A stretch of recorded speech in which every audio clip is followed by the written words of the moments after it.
Mga idol, i-share ko lang po ang aking karanasan dito sa Facebook Reels.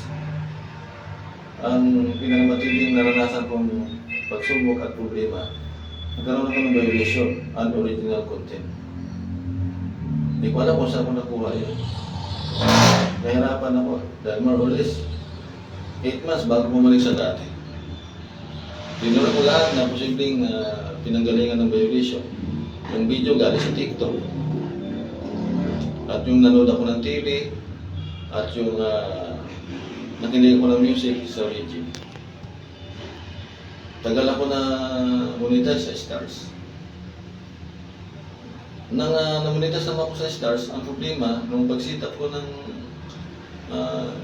Star monetization, nagkamali ako ng pindot. Nung i-correct ko na, itama ko na. Ayaw na.